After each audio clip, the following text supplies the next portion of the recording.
Hi everyone, welcome back. ఈ వీడియోలో మనం HTML ట్యాగ్స్ బేసిక్ ట్యాగ్స్ గురించి తెలుసుకుందాం. సో HTML బేసిక్ ట్యాగ్స్ అనేవి ఒక స్ట్రక్చర్ అనేది ఉంటుంది. HTML బేసిక్ ట్యాగ్స్ దాన్ని బాయిలర్ ప్లేట్ అంటారు. HTML బాయిలర్ ప్లేట్ అంటారు. సో ఈ HTML దాన్ని మనం ఎందులో రాయాలంటే నోట్ ప్యాడ్లో రాయొచ్చు, ఆర్ఎల్స్ VS కోడ్లో కూడా మనం రాయొచ్చు. సో మనం నోట్ ప్యాడ్లో రాసి ఎలా చేయాలి, ఒక బేసిక్ వెబ్ పేజ్ని మనం ఇందులో డెవలప్ చేసి చూద్దాం. సో మనం వెబ్సైట్ డెవలప్ చేయడానికి రాసే కోడ్ అంతా మనం నోట్ ప్యాడ్లో అయినా విజువల్ స్టూడియోలో అయినా రాయొచ్చు. ఫస్ట్ మనం బెటర్ ప్రాక్టీస్ కోసం స్టార్టింగ్ నుంచి నోట్ ప్యాడ్లోనే రాద్దాం, తర్వాత విజువల్ స్టూడియోకి మూవ్ అవుదాం.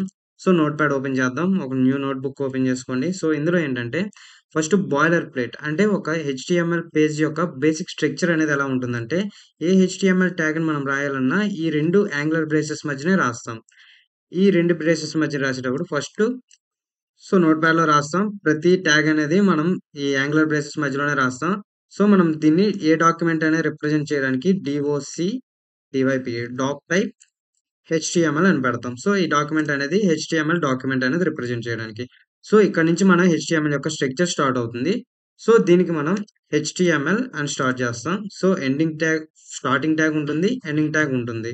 సో స్టార్టింగ్ ట్యాగ్లో ఏంటంటే స్టార్టింగ్ ట్యాగ్ మనకి నార్మల్‌గా స్టార్టింగ్ ట్యాగ్ రాస్తాం. ఎండింగ్ ట్యాగ్ రాసేటప్పుడు ఏమో మనకి ఇలా బ్యాక్వర్డ్ స్లాష్ పెట్టి ఎండింగ్ ట్యాగ్ అనేది రాస్తాం. సో ఎండింగ్ ట్యాగ్ మధ్యలో హెడ్ అనేది ఒక ట్యాగ్ ఉంటుంది.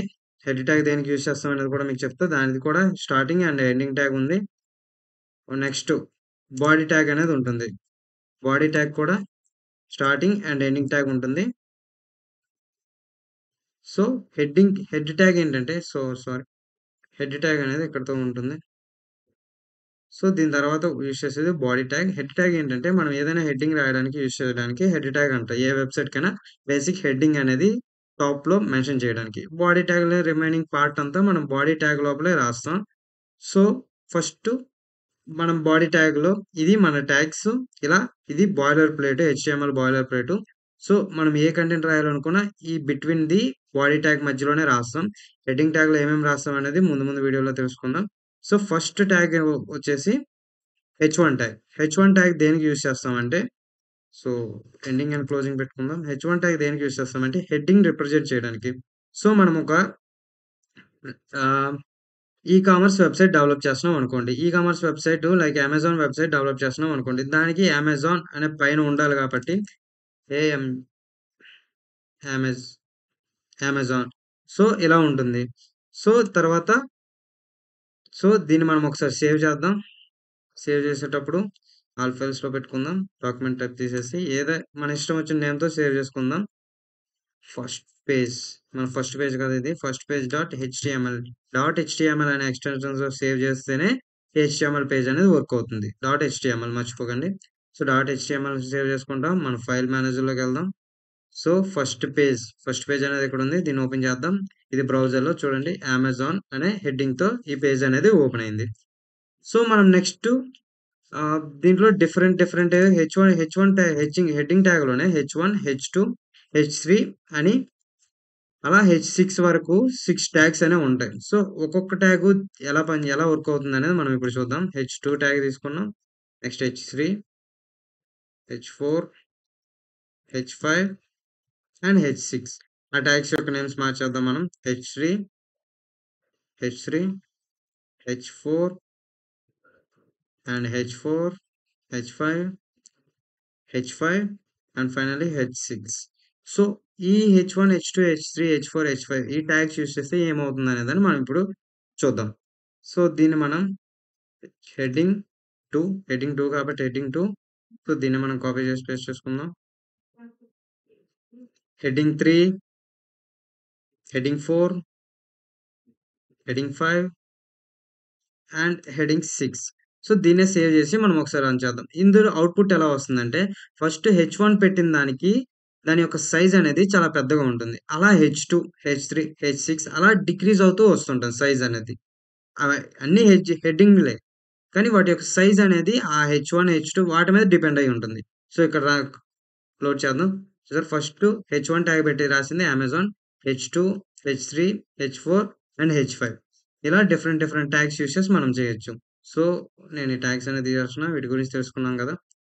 సో నెక్స్ట్ మనం ట్యాగ్ వచ్చేసి పారాగ్రాఫ్ ట్యాగ్. పారాగ్రాఫ్ ట్యాగ్ అంటే ఏంటంటే ఫస్ట్ హెడ్డింగ్ పెట్టాం.